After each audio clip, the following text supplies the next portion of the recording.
Hey, y'all, welcome to Geek Freaks. I am Frank, and today I'm joined by Rich Davis of Angel Hunter, a brand new book coming out soon. How are you doing, Rich? Man, I am doing fantastic. Thank you for asking. Of course. Can you, before we get too far, tell us a little bit about Angel Hunter? Yeah, so Angel Hunter is a seinen manga inspired dark fantasy set told in the American comic book style. It's about humanity's first strides after being expelled from Eden. They have to claw out an existence in a world dominated by the 13 fallen angels and an army of kaiju Nephilim.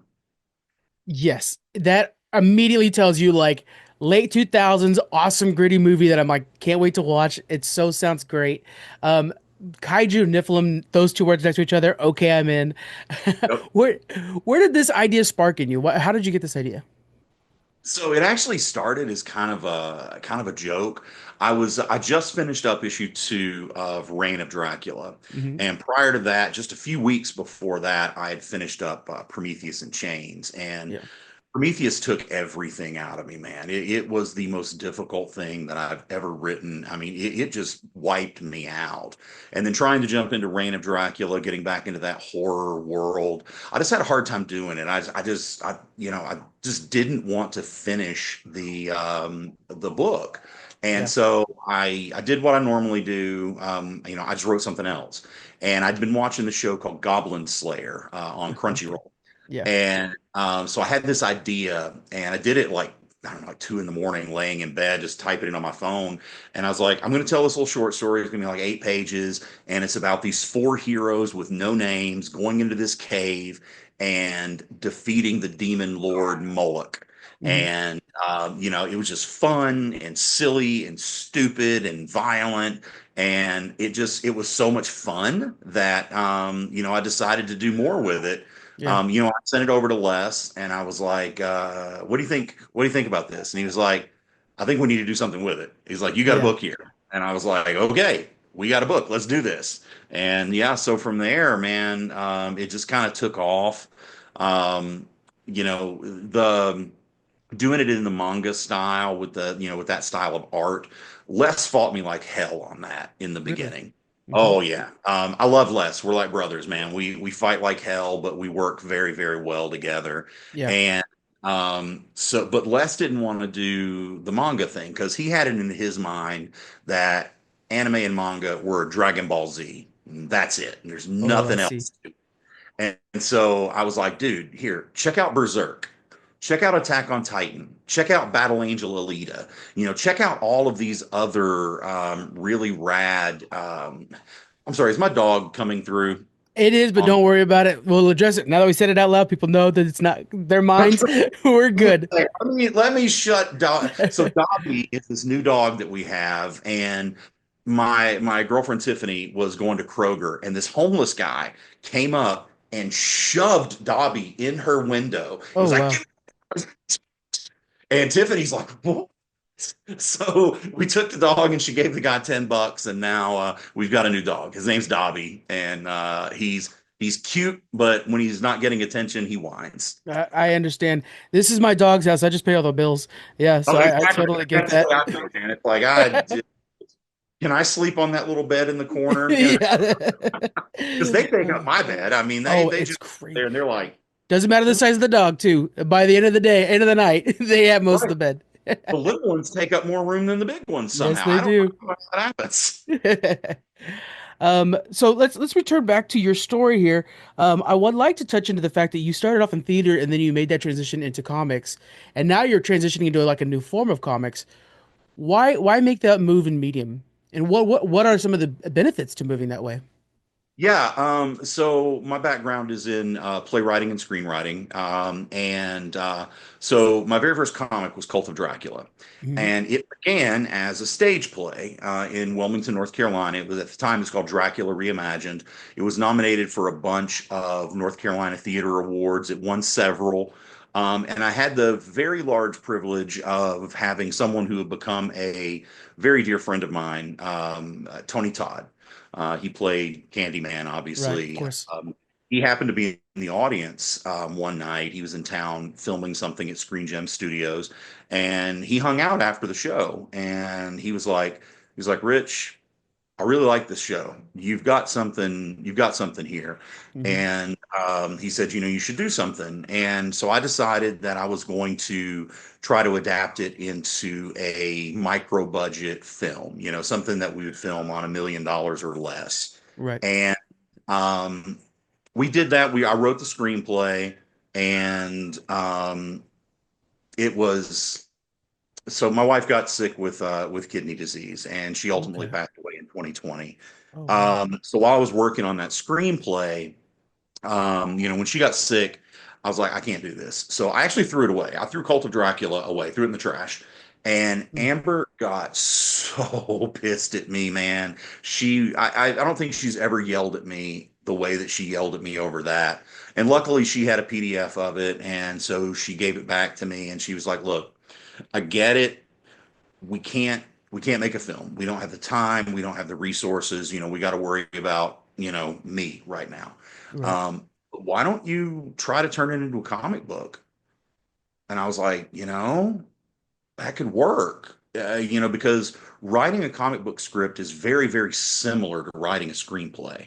So, I mean, they're with a screenplay, you're writing for your director or photographer, and for him or her to interpret the shots. Right. And when you're writing a comic book script, you're writing for your illustrator, and you know you want them to lay out the shots basically. Right. So it really, you know, my skill set really just kind of flowed from one to the other. And so Cult of Dracula came out of the gate. You know, it sold well in excess of That's a hit right there. That's what. 100,000. That's a huge one. Yeah. Yeah, I mean, and you know, I was like, well, heck, you know, let's do this again, Hmm. and let's do this again, and let's do this again, and they just keep letting me do it. So, Yeah. you know, I'm here until they kick me out. Well, it's the storytelling. It's the way you team up with Les on these great, projects that you have, and yeah, people are endearing to it. They find a lot of joy in there. There's something about the horror aspect of your books too, and what you have coming up with this one, which this is a dark fantasy. I don't want to say horror for this one. Um, is what is the love for horror? Where does that come from you? Man, I have loved horror since I was a little kid. My parents had this big black couch in the living room, and Yeah. I would hide behind that thing and peek around it watching Scooby-Doo, and then I'd be all scared, cry, and mom would be like, "I'm never letting you watch this again." Oh yeah. No, but I have never had anything in my life give me the adrenaline rush that horror does. I Mhm. love to be scared. And I'm probably the easiest person on the planet to scare because I want it so Yeah, badly. you're into it. Yeah. Yeah, I mean, you just get this jolt, and I love it, and it makes me laugh. And so to be able to write in that genre and share my love of horror with other horror fans, I mean, that there's just something really cool about that, you know. Yeah. And I think I will love horror until the day I die. It's by far my favorite genre. You spoke in the past about how you write your own horror, your own fears into your work. Are you doing any of that with Angel Hunter? Yeah, you know, I have had everything that I write is it comes from a nightmare.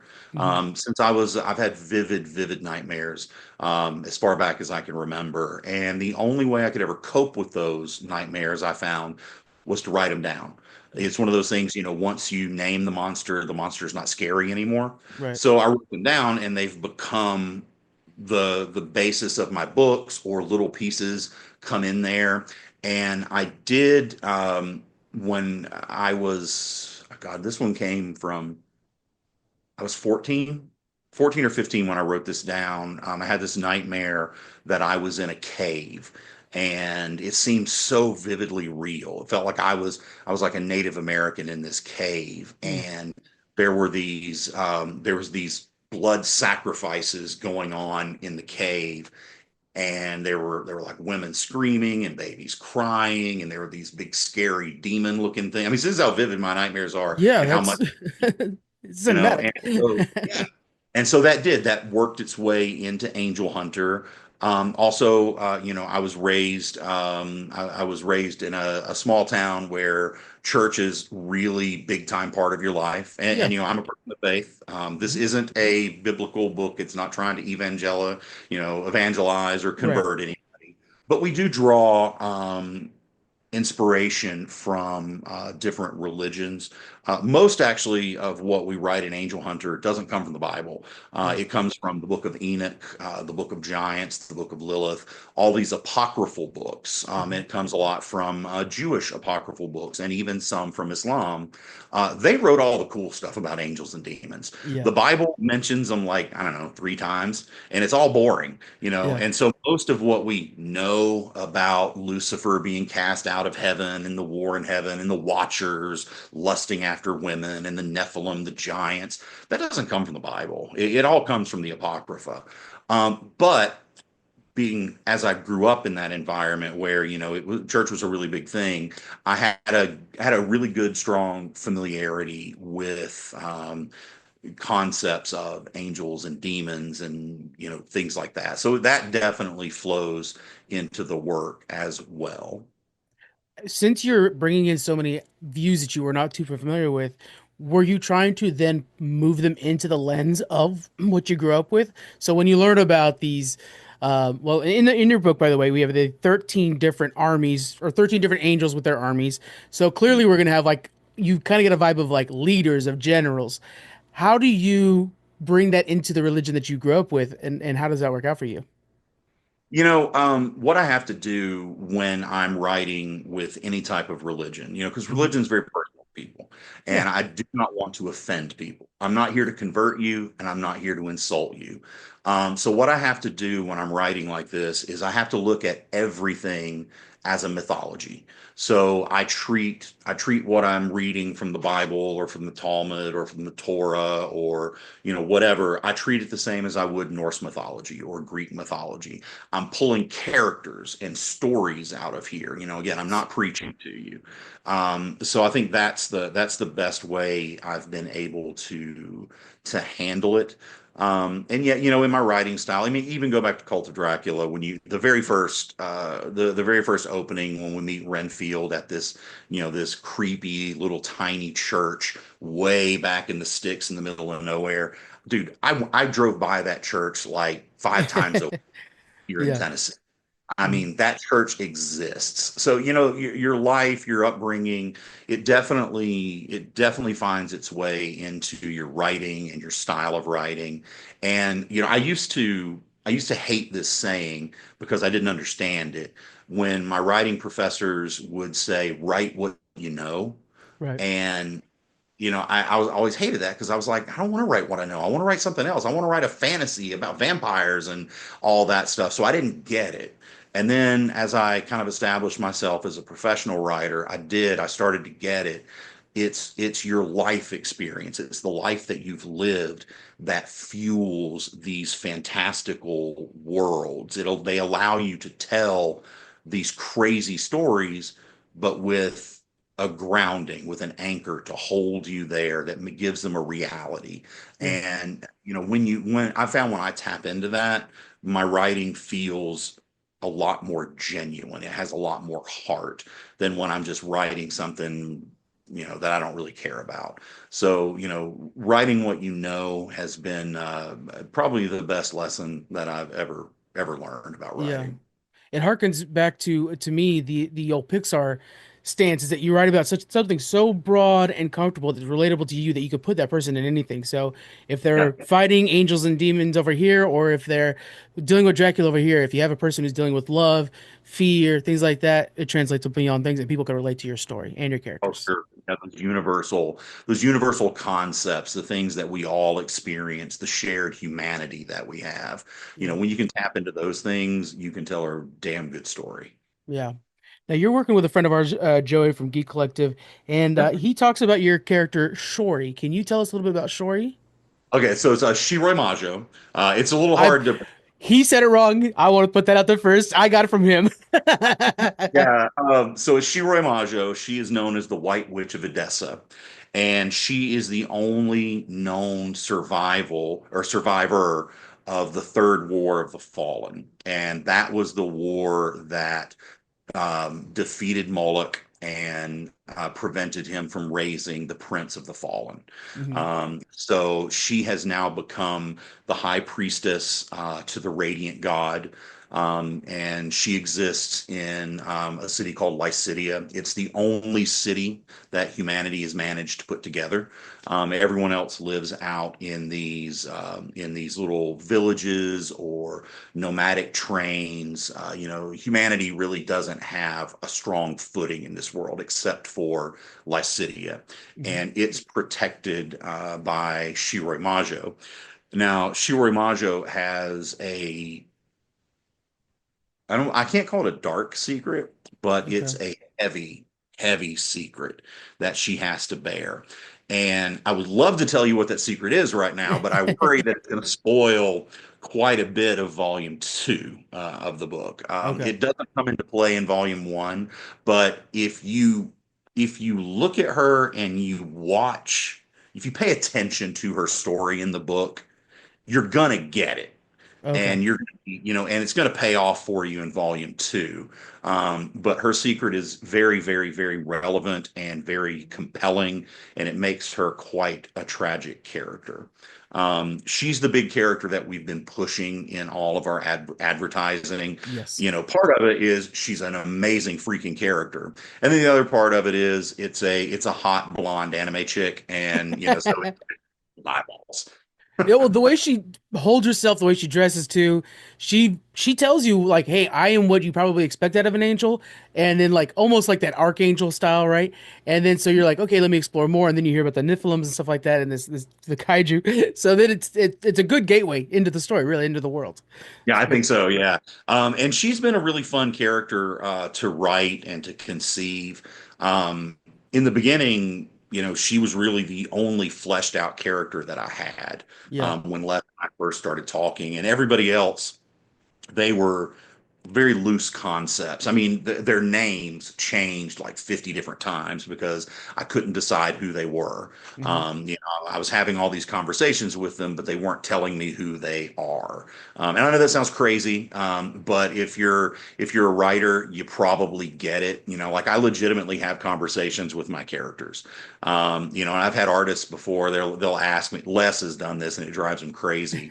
He'll be like, okay, so what's gonna happen when this person gets down here? I'm like, I don't know. They haven't told me yet. Yeah. you know.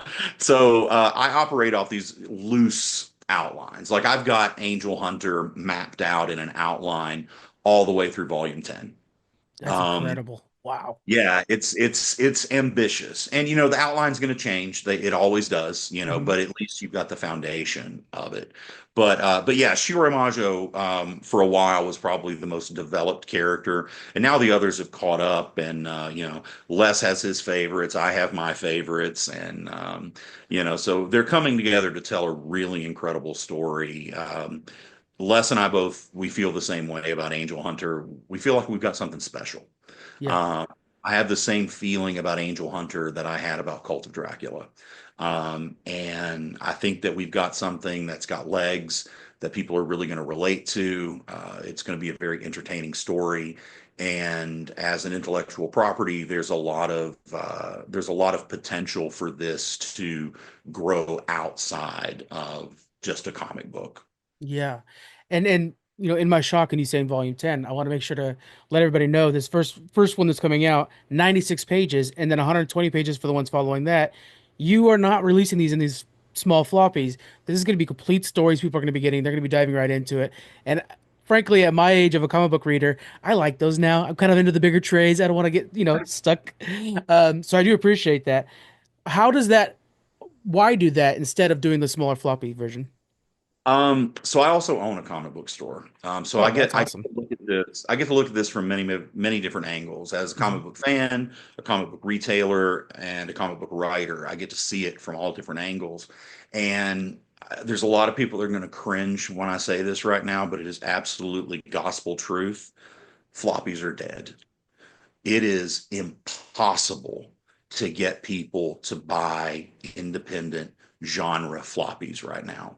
They're going to Specifically show up. independent, I think is even harder. Not to interrupt you, but I feel like people need to take those chances, and it's for some reason it's hard for them to take chances because now I'm going on a bit of a rant because I deal with a lot of indie comic book writers, but some of the readers are like, I don't know if I could invest that much time into you yet because you might not make it to issue 5. That's why it's Right. nice to see that you have 10 volumes planned out, you know? Exactly. Yeah. I mean, it's like people will come in, they're going to buy their issue of Batman, their issue of Spider-Man, their Right. issue of, they're going to buy it faithfully, religiously. They're addicted to it.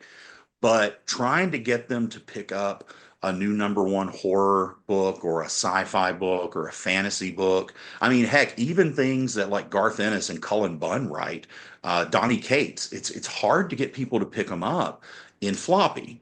Hmm. But when I put a 9.99 Image Volume 1 trade paperback in their hands, they grab three.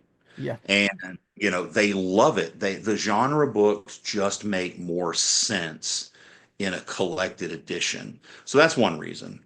The one of the other reasons is that we're paying respect to the manga genre, Hmm. and manga comes out in digest thick, essentially graphic novels. So Yep. we are doing Angel Hunter in the digest size. So it's going to look just like a manga. We are going to, as a stretch goal, we're going to reproduce it in the larger comic book format as well. Okay. But the main book's going to come out. It's going to look a lot like a manga. You're going to read it standard left to right, Yeah. because that's a little confusing for American audiences, and we thought it would cut us off from a large demographic if we did it from back to front. And also, Les was like, I don't really think I could tell a story backward.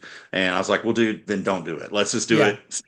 Um, but and then also I've been watching a lot of Kickstarters and research because I research everything before I do it. I do an insane amount of research. And one of the biggest complaints that I saw people on Reddit and places complaining about um, with independent comics on Kickstarter is they buy issue one, it's 20, it's 28 pages, they paid like $15 for it, and then it's like 6 months, a Yeah. year and a half before they get issue two, if they ever get issue two. Right. And so it's harder for them to invest in it. So in order for us to tell the story that we wanted to tell in the way that we wanted to tell it, we need audiences to buy in. Hmm. This thing is going to go 10 volumes, and the shortest volume is 96 pages. Everything else is going to be 120, 144, 156. These are going to be big books, and it's going for 10 volumes. No, not Yeah. 10 issues. 10 volumes. When we're finished, Les and I are going to have created well over 1,000 story pages for Angel Hunter. So we need people to buy in with volume one. And the way to do that is you give them a lot for their money and you don't charge them very much for it. So we are striving to get a 19.99 price point on volumes of Angel Hunter. The highest we're going to go is 24.99, and that's going to depend a lot on what goes on with the tariff situation. Of course. Because we're gonna print in Canada, Hmm. and everybody either prints in Canada or prints in China. I'd rather print in Canada. So we're gonna be paying the tariffs one way or the other, but we don't really know. We haven't heard back from our printer about exactly how much our cost per unit is going to go up. Yeah. So we're trying to get the 19.99 price point, but we may have to go to 24.99. Well, everything I'm hearing, 24.99 is a very comfortable price point for what we're getting out of this book. I know I'm glad they're gonna be paying for it myself. And you're so right, boy. When you said that, like the idea of these 6 month, I'm lucky enough to kind of like talk to the writers and know, like, don't worry, it's coming, guys. But then when the Yeah. trades come out, I really push my friends, like, okay, this is the time to go check out this guy, check out that guy. She's got a really new book out, good book out, or something like that. It's hard because you really have to wait for those trades to come out, and I think that's and even, thinking about the industry as a whole, as a comic book store owner, you probably are seeing this now, where Marvel and DC are starting to make like the smaller actual size of their bigger collections because I think that's just kind of where the market is going in general. So I think this is going to be a success. I just feel that this is going to be really good. I sure hope so, man. Les and I both put a lot of hard work into this book. And again, Les's art is beautiful. Yes, it is. He loves my story. We create this together. Les and I, again, we're like brothers. You know, Yeah. we work together. Les has worked on every book that I've ever written in some shape, form, or fashion. We just get along, and well, we get along when we're not arguing. But you know, that's what brothers do. You know, you fight, Yeah. and but it's always because we're passionate about this story, and I think that really comes across. We're not just, Les isn't just doing this as a work for hire because I'm paying him. His Hmm. heart's in it, and my heart's in this. So I really hope that translates to the readers and they feel about it the way that we do. Yeah. I want to make sure everybody heads over to the Kickstarter page now. It's going to be in the description now, and look at Les's work. We have preview pages up, and the amount of effort on every single page. Les wouldn't do this for a commission. He would do this if he has actual heart in this, and you could see it. It is gorgeous. I cannot wait to explore this world that you're creating. Rich, thank you so much for joining me today, man. I appreciate that. Thanks for having me, man. Absolutely. Again, guys, check out the link in the description. Grab yourself Angel Hunter. Get in on this now. You don't want to miss out on this, and then you're buying the second printings. Nobody wants second printings. Everybody wants the first printings. This is your chance. All right, guys. We will see you on the next one. Bye.